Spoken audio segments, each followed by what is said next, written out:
کافی عرصہ پہلے کی بات ہے، لکھنؤ میں ایک فیملی تھی جن کے جو فیملی کے سربراہ تھے وہ فوج میں کرنل تھے، اور فوج میں رہنے کی وجہ سے یا کیا وجہ ہو اللہ بہتر جانے، زندگی اور پورا گھرانہ بہت ہی زیادہ مغرب زدہ ہو گیا۔ ڈانس اور میوزک اور ڈرنکنگ سبھی ہوتا تھا۔ اللہ کا کرنا کہ کرنل صاحب کا انتقال ہوا، اور اس کے بعد کوئی چھوٹا سا واقعہ سبب بن گیا، اور کرنل صاحب کی بیوہ اور ان کا ایک ہی اکلوتا بیٹا، دونوں کی زندگیاں بالکل بدل گئیں، اور دونوں کی زندگیوں میں تقوی آ گیا، اللہ کا دھیان آ گیا، اسلام کے احکام کے مطابق زندگی گزارنے کا رواج آ گیا۔ بیٹا ان کا تعلیم مکمل کر کے امریکہ چلا گیا۔ اماں تو کہ بہت ہی دیندار ہو چکی تھی، تو ان کو یہ اس بات کی فکر تھی کہ میرے بیٹے کے لیے اللہ پاک کوئی بہت تقوی والی پاک دامن بیٹی دے دے۔ بہت دعا کرتی تھیں، خود بھی دوسروں سے بھی کراتی تھیں۔ اللہ نے ان کی دعا سنی، اور ایک عجیب و غریب طریقے سے ایک لڑکی کی طرف ان کی رہنمائی ہوئی۔ بہت عجیب، یہ ایسا ہر ایک کو نصیب نہیں ہوتا۔ بہرحال ایک واقعی سچ مچ دیندار تقوی والی پاک دامن شریف لڑکی ان کی بہو بن گئی۔ 10-15 دن کے بعد جب سب مہمان رخصت ہو گئے، گھر بالکل نارمل ہو گیا،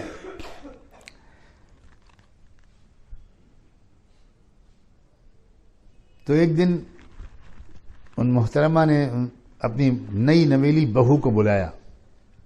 اشراق کی نماز پڑھ کے بیٹھی تھی، وہ جا نماز پر تلاوت کر رہی تھی، تلاوت مکمل کر کے اپنی بہو کو بلایا۔ بہو بھاگتی ہوئی شریف بہو اپنی بہت بزرگ ساس کے پاس آئی۔ جی امی۔ ماں نے بہو کو بٹھایا اپنے پاس اور چابیاں نکال کے دی کہ بیٹی اب اس گھر کی مالکہ تم ہو، سیف وارڈروب سب کی چابیاں یہ ہیں، یہ کچن کی ساتھ چابیاں ہیں، اب اس گھر کو بیٹی تم چلاؤ گی اپنی مرضی سے۔ میں تو اب بالکل بوڑھی ہو گئی ہوں، اور ایسی بیماری بھی مجھے لگ گئی ہے کہ پتہ نہیں کب بلاوا آ جائے۔ بیٹی تمہاری مدد میں کرتی رہوں گی، لیکن اب تم سے میری ایک ریکویسٹ ہے کہ اب اس گھر کو سنبھال لو، کچن کو سنبھال لو، اور مجھے زیادہ سے زیادہ اپنے رب کی یاد اور دعا اور مناجات کے لیے فرصت دے دو۔ میں صبح اور شام دونوں وقت دیر تک جانماز پر بیٹھنا چاہتی ہوں۔ بیٹی تم کو پتہ نہیں کہ ہم لوگ کتنے گنہگار زندگی گزار چکے ہیں، ہمارا اعمال نامہ گناہوں سے کتنا بھر چکا ہے۔ اب یہ آخری دن ہے، نہ جانے کتنے ہفتے کتنے مہینے باقی ہیں، میں اپنے روٹھے ہوئے رب کو منا لوں۔ اب گھر کو تم سنبھال اور یہ چابیاں رکھ لو۔ بہو بہت ادب سے وہ باتیں سنتی رہی۔ بات جب مکمل ہو گئی ساس کی، تو اس بہو نے کہا امی یہ چابیاں آپ ہی کے پاس رہیں گی، گھر کی پورا نظام آپ کے حکم کے مطابق چلے گا، میں خدمت کروں گی، آپ کو کوئی کام نہیں کرنا پڑے گا، میں آپ کی باندی اور کنیز بن کر آئی ہوں، میں انشاءاللہ آپ کو کوئی شکایت کا موقع نہیں دوں گی، لیکن چابیاں میں قبول نہیں کر سکتی، یہ گھر تو آپ ہی چلائیں گی، آپ ہی کے اشاروں پر میں انشاءاللہ خدمت کروں گی۔ خوش ہو کر ساس نے بہو کو اپنی گود میں لٹا لیا، کہا اللہ ہر بیٹے کو تمہاری جیسی شریک حیات دے۔ بیٹی بات تو تم کو مان لینی چاہیے، میں خدمت تمہاری مدد کرتی رہوں گی، لیکن گھر تم کو چلانا ہے۔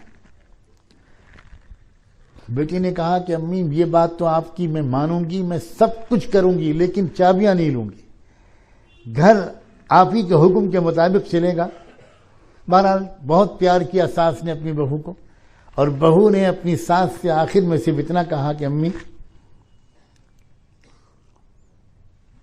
11-12 سال کی عمر سے میری ماں نے جو تربیت مجھے کی تھی اس کے بعد سے میں یہ دعا مانگتی تھی کہ اللہ مجھے کوئی تقوی والا شوہر دے دیجیے گا، مجھے کوئی تقوی والی سسرال دے دیجیے گا، چاہے مجھے ایک وقت کا کھانا وہاں ملے اور ایک وقت نہ ملے، مگر مجھے تقوی والا گھرانہ دے دیجیے گا۔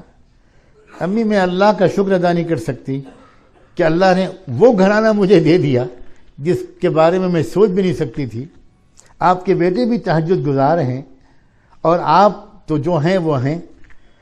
بس امی آپ سے ایک درخواست ہے کہ جب کبھی بھی آپ اپنے معمولات پورا کرنے کے بعد دعا کے لیے آنچل پھیلائیں تو آپ میری اصلاح اور مغفرت کے لیے بھی دعا کر دیا کریں۔ دوستو بتاؤ، میں آخر میں پوچھتا ہوں، جس گھر میں ساس اور بہو میں ایسی محبت ہو وہ گھر دنیا میں جنت کا نمونہ نہیں ہوگا؟ اس گھر میں خوشیوں کا ماحول نہیں ہوگا؟ یہ ہے دیندار گھرانہ۔ دیندار گھرانہ ڈانٹ ڈپٹ والا گھرانہ نہیں ہے۔ اس گھرانے کو دیندار نہیں کہا جا سکتا جہاں کوئی باپ گھر میں گھسے تو بچے گھبرا جائیں کہ ابا آ گئے، ابا آ گئے، ڈر جائیں، جہاں روز ڈانٹ ڈپٹ ہوتی ہو، نماز پڑھو، فلاں پڑھو، دماغ پر۔ وہ گھرانہ دیندار اور سمجھدار نہیں ہے۔ وہ گھرانہ سمجھدار اور دیندار ہے جہاں ماں باپ اور اولاد میں، جہاں ساس اور بہو میں، جہاں نند اور بھاوج میں، جہاں داماد اور سسر میں محبتیں ہوں، ایک دوسرے کی رعایت ہو، ناقابل برداشت چیزوں کو برداشت کرنا ہو، جلد بازی نہ ہو، غصہ نہ ہو۔ اور اگر یہ ہم نے اپنا مزاج بنایا تو آپ دیکھیے گا زندگی میں سکون آئے گا، اور انشاءاللہ اس کے اثر سے ایک دو گھرانے کے اندر اور زیادہ شریعت کی روشنی پھیلے گی۔ میں نے بہت دیکھا ہے، نصیحتوں اور تقریروں سے اتنا زیادہ لوگ اثر قبول نہیں کرتے جتنا کہ ہم عمر لوگ ایک دوسرے کے ساتھ جب اٹھتے بیٹھتے ہیں اور ان کی زندگی اپنی زندگی سے بہتر دیکھتے ہیں تو ایک نہ ایک دن ان کے اوپر دل پر چوٹ لگتی ہے۔ دعا ہے کہ اللہ تبارک و تعالی بہت ہی بشاشت قلب کے ساتھ، بہت ہی دل کی خوشی کے ساتھ ہمیں پوری شریعت پر عمل کرنے کی توفیق